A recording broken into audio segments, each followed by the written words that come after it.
néant d'avant le néant. En quelque sorte, c'est le, c'est le chapitre 4, si l'on peut le présenter de cette façon-là, et en faire comme si c'était un ouvrage qui se présenterait sous forme de chapitre. Quelque part, la vie, elle aussi, se déroule un peu sous forme de chapitre. Certains sont plus conséquents que d'autres, certains plus déterminants que d'autres. Certains racontent des scènes fondamentales, d'autres sont un peu de l'ordre du remplissage. Ainsi, c'est un peu, je peux me retrouver en train de remplir dans un chapitre ou un autre parce que c'est ainsi. Et des fois, il n'y a pas une idée, je veux dire, très claire, il n'y a pas spécialement de nouveautés. Bon, je continue quand même cette exploration en, en me concentrant sur le néant dans sa, dans, comment dire, pas dans son registre, mais en tout cas dans sa partie relationnelle, ou si on peut dire, et existentielle, un peu quelque chose un peu plus concret. Bon, je me retrouve quelque part dans un paysage à vivre et à contempler les, l'absence, l'absence de vie relationnelle à tous les niveaux. Je ne peux que, évidemment, j'ai certains regrets, j'ai quelques reproches à formuler. Et puis ce néant-là, je dois y faire face à chaque instant, quelque part, puisque beaucoup de choses me rappellent et me ramènent à ma situation, qui est celle d'un isolé, d'un quelque part, je ne suis pas dans la situation d'un pestiféré, mais c'est comme si quelque part je n'avais plus euh, mon existence n'intéressait plus personne. Bon, quelque part, c'est comme ça que je le vois. J'ai cessé d'exister et j'ai cessé d'être important. Et c'est cela aussi qu'il faut accepter. Il faut accepter que il y a une forme de néant relationnel, amical, affectif, qui est mon-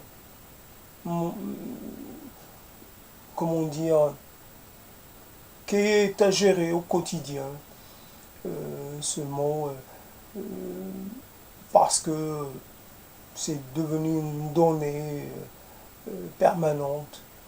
Et donc, le néant, parce que il n'y a pas de visibilité, je ne vois pas ce que je pourrais faire pour apporter euh, des modifications à l'état que je traverse.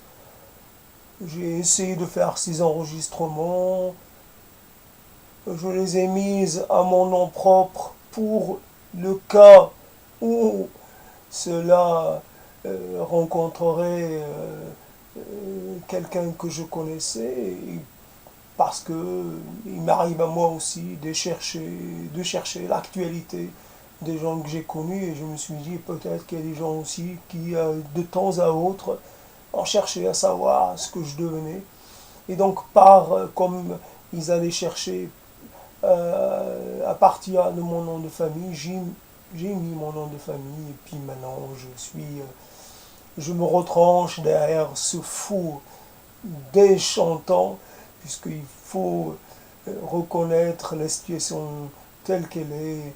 euh, un, comment dire, un perpétuel désenchantement par rapport.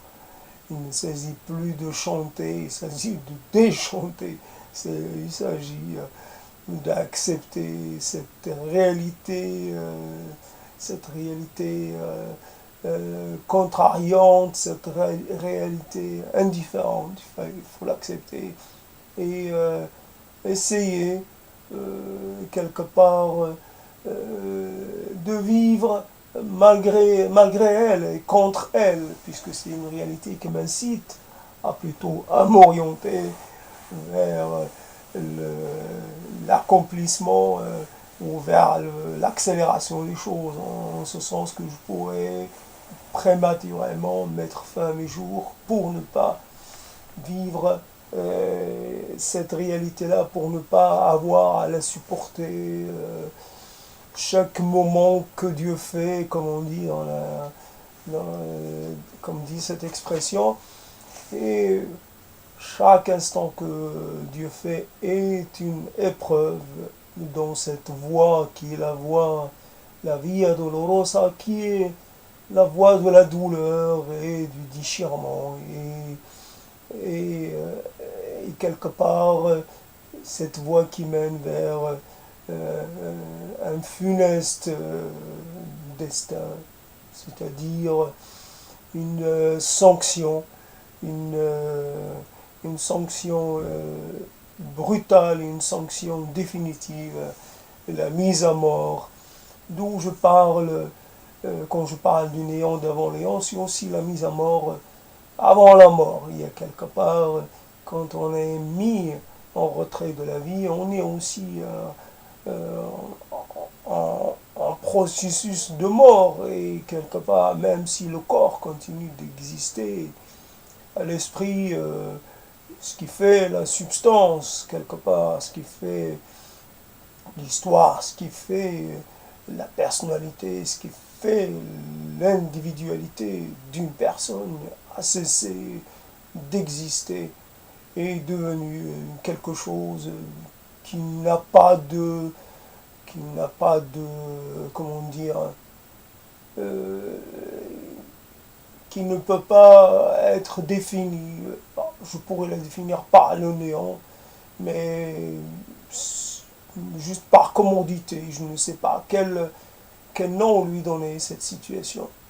En tout cas, je n'arrive pas à habiter le néant, d'où c'est sorti là. Donc de nouveau, j'essaie de réexister dans le monde des mots. Je réémerge et je fais entendre ma voix. Évidemment, je suis seul, et donc c'est j'élève la voix pour ces enregistrements, ou autrement je n'ai aucune raison de parler ou de me parler à voix haute. Je le fais dans la discrétion et dans le silence. Donc cette immergence dans la réalité sonore est quelque part une pause entre deux moments, entre deux, euh, comment dire, entre la vie que je mène, qui est une perpétuelle, un perpétuel questionnement sur les choses, sur l'aspect que cela a pu prendre, sur les chemins que j'ai suivis, et les orientations que j'ai évidemment entrepris de suivre, et ce qu'il en est aujourd'hui, en fait, ce qu'il en est de ce constat euh, d'un horizon euh, fini quelque part. Je peux multiplier le constat autant que je le veux ou je le voudrais, cela ne change rien. Ce sont des constats qui s'ajoutent à d'autres et qui m'empêchent ne serait-ce que de me mouvoir. Je n'ai plus la force de me mouvoir, je reste à ma place. Euh, indéfiniment, je suis comme figé, comme si je faisais partie intégrante de, de la structure sur laquelle je suis assis. À un moment donné, la station assise devient ma réalité. Je suis assis en attente, en train de m'activer, faire semblant de m'activer, quelque part en train de gesticuler, jusqu'à ce que peut-être que je me dissolve dans cette matière euh, qui constitue donc mon assise, et que fondamentalement euh, c'est ce qui pourrait m'arriver de mieux. Disparaître, me dissoudre et perdre jusqu'à la dernière trace de mon, ma corporalité, et quelque part cela est peut-être que je mérite, je ne sais pas si ça qui est mon destin, ou un destin que j'ai peut-être écrit moi-même en ayant euh, fait des choix qui se sont révélés quelque part erronés. Voilà un peu le néant, comment à le mettre en échec quelque part. Est-ce qu'il est possible de faire, euh, comment dire, de, de faire opposition, de faire œuvre de résistance, et quelque part de reprendre un peu confiance, euh, et d'aller de nouveau me représenter devant ceux qui m'ont oublié, et d'essayer d'interagir avec eux pour essayer d'introduire de la variété, la variabilité, introduire du mouvement dans ma réalité statique. C'est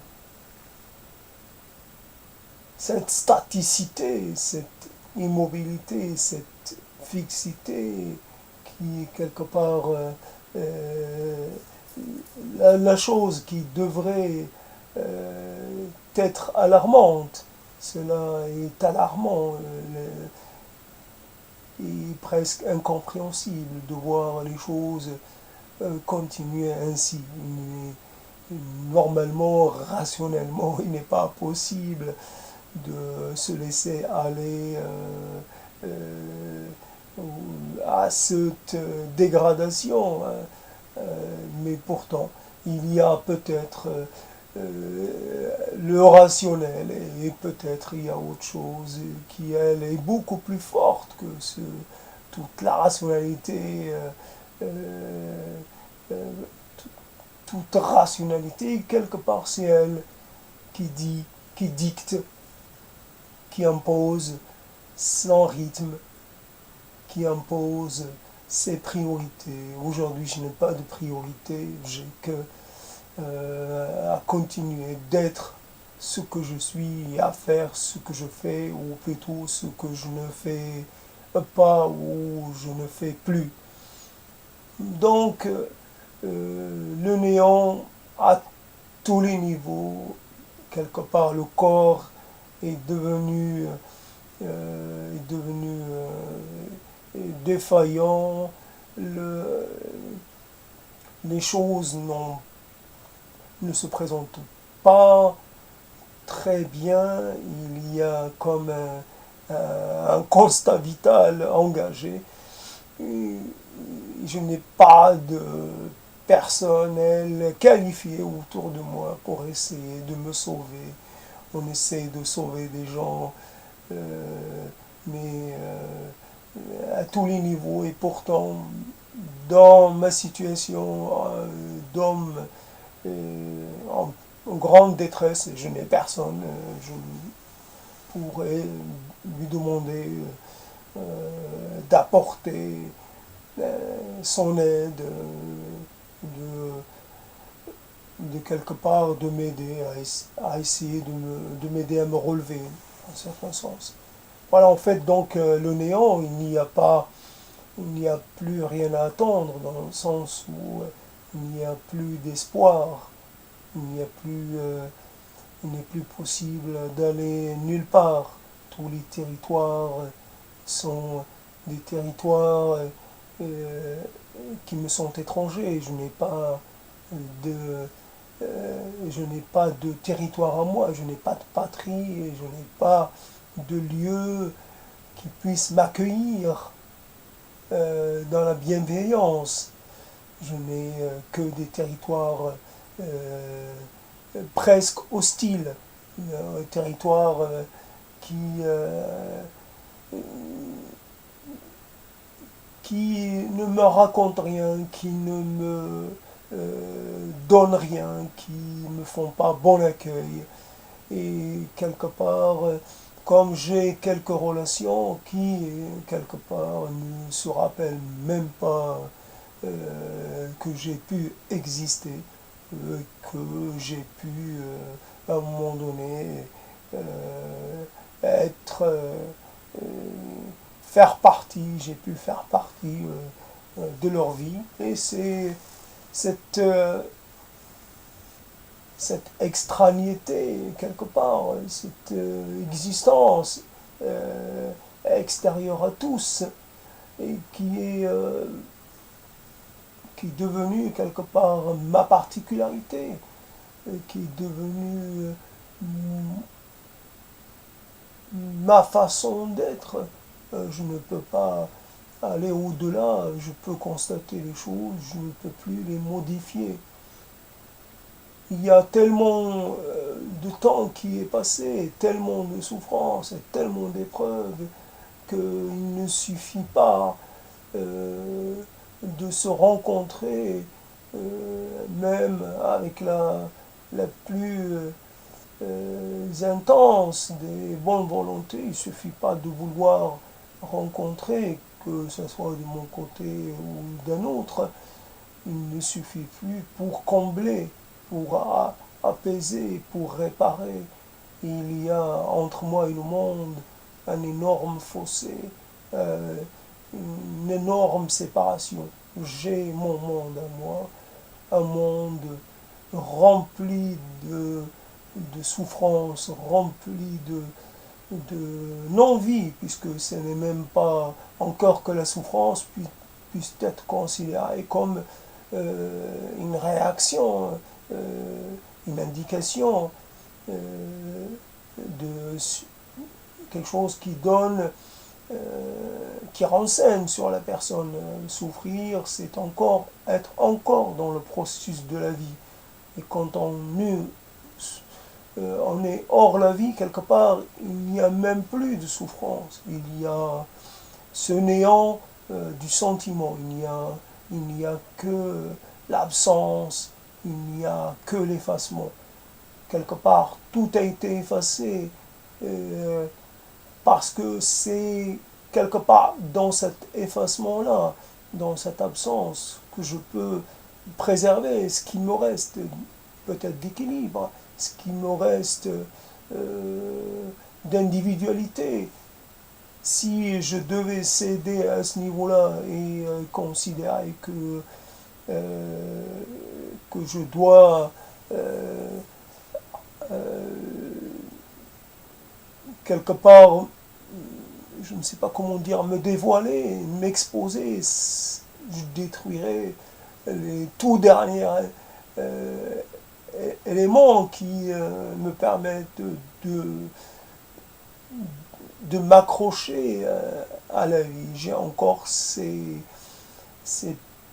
petites choses, ces petits éléments. L'absence me permet de ne pas réfléchir sur la, la réalité de ma vie. À un moment donné, j'efface ce qui peut quelque part me faire douter, me faire vaciller, me faire devenir encore plus fragile, plus atteignable que je ne le suis. Évidemment que je suis fragile, mais je pourrais l'être encore plus. Et à ce moment-là, je pourrais me mettre à, à m'attaquer à, à l'intégralité, euh, à l'intégralité de mon corps. Je pourrais, mais je ne sais pas où je trouve cette, j'allais dire, cette force. Je ne sais pas où je la trouve parce que ça me coûte, évidemment, ça me coûte de d'être hors la vie, mais si je reviens vers la vie, si je la réintègre, elle n'a rien à m'offrir. Ni consolation, ni place, ni statut, ni sens. Elle n'a rien à m'offrir. D'ailleurs, personne n'a rien à m'offrir, c'est le cas de le dire. C'est ce que je veux, ce qui me manque est quelque part de l'ordre de quelque chose que j'ignore un peu moi-même en fait. J'en ignore un peu le contenu et les formes. D'ailleurs, je, je perds cette capacité à déterminer mes besoins, puisque fondamentalement, euh, déterminer ce qui me manque est encore une autre façon peut-être de commettre des erreurs. Je ne sais pas. Si j'ai fait des erreurs de façon absolue ou si je n'ai fait que suivre un chemin parmi tant d'autres et que je n'ai pas à considérer que mon chemin propre ait été un chemin euh, plus mauvais ou plus euh, moins indiqué qu'un autre. Peut-être que les chemins de l'erreur sont aussi des chemins euh, porteurs d'enseignement et que mais parler de l'échec en termes de savoir à transmettre, cela paraît quelque peu je ne vois pas comment le faire. Parler des différentes manières d'échouer, évidemment dans le, dans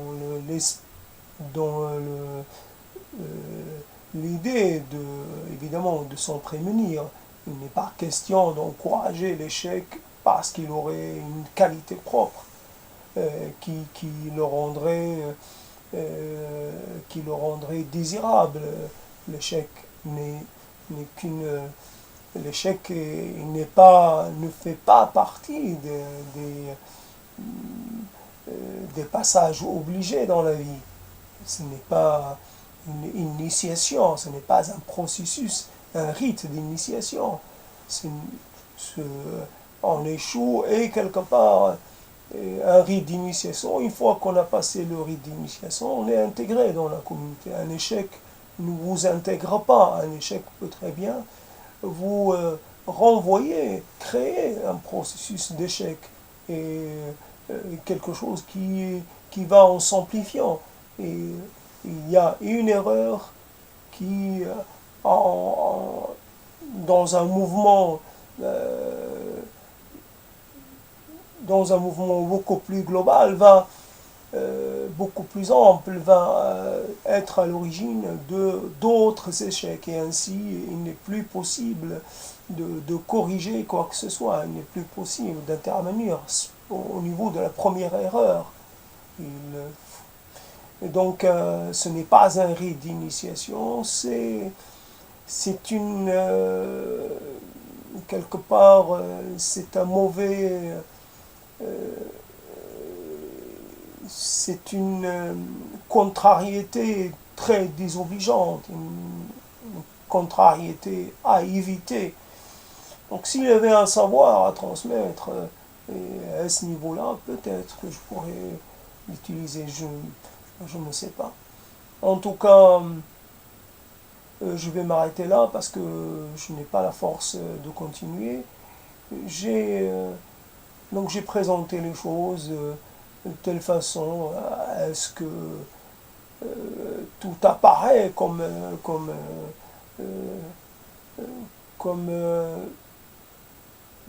quelque part déjà plié. Le néant est déjà là, il est bien installé, malgré les soubresauts. Voilà, quelque part, le mot que peut-être je cherchais. Les soubresauts, il y a des soubresauts, il y a des signes de vie, mais quelque part, le, la personne est peut-être juste un dernier mouvement, un, un dernier spasme, voilà, quelque part, avant que tout ne s'arrête et que tout ne s'achève.